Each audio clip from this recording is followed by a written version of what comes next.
La digitalisation, ça va permettre de fluidifier les parcours, ça va nous permettre de tracer et de plus être tributaire de l'éducateur référent ou de l'assistante de service social.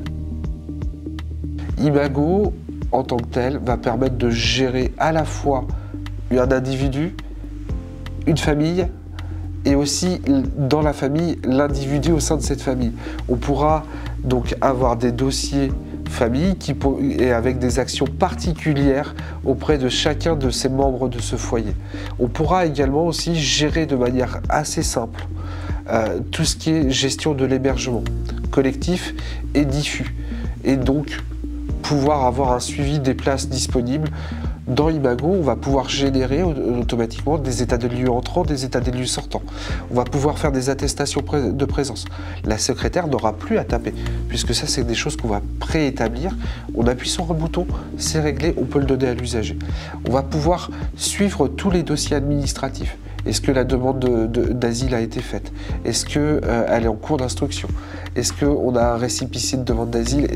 Et là, on va pouvoir aussi centraliser tous ces documents pour que le dossier soit le plus complet possible et donc pouvoir accompagner la personne dans la gestion administrative de sa demande d'asile et de son accompagnement. Moi, je suis chef de service, je suis directeur, je peux donner à mon organisme de tutelle tout de suite le nombre de places disponibles à l'instant T, dans un jour, dans 2 jours, dans 2 semaines, dans 3 semaines.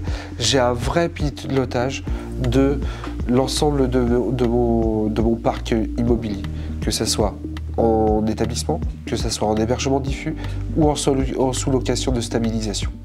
Et ça, d'avoir cette visibilité-là, centralisée dans un seul endroit et non tributaire d'une multiple ressaisie des fichiers Excel, eh bien c'est un confort de vie sans nom, parce qu'on n'est plus obligé de solliciter X personnes pour avoir cette information. Je me pose devant Imago, je prends le tableau d'hébergement et là j'ai le listing.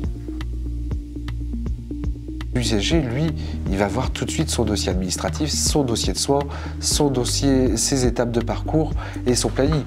C'est quasi une appli classique.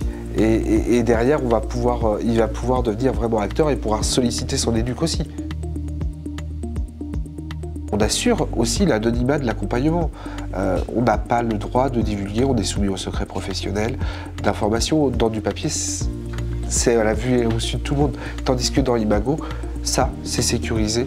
Et les droits d'ouverture de volets permettent aussi de faire circuler l'information à qui de droit. On va avoir dans le creux de notre poche, quand on est sur des missions d'aller vers, toutes les informations et on pourra transcrire toutes les informations de suivi, même si la personne est à la rue, même si c'est dans un squat. Ça, on peut, avec cet outil-là, se balader et avoir toutes les informations à un instant T et les transmettre à qui de droit. On peut tout de suite tracer ce qu'on a fait et donc garantir la véracité des faits et sans avoir une relecture. Là, je peux le faire à l'instant T, juste à la fin de mon entretien. Et je peux même le faire avec l'usager, le bénéficiaire. Donc je peux lui dire tout de suite ce que je vais écrire dans son dossier et valider avec lui qu'il a envie que ça soit dans son dossier ou pas.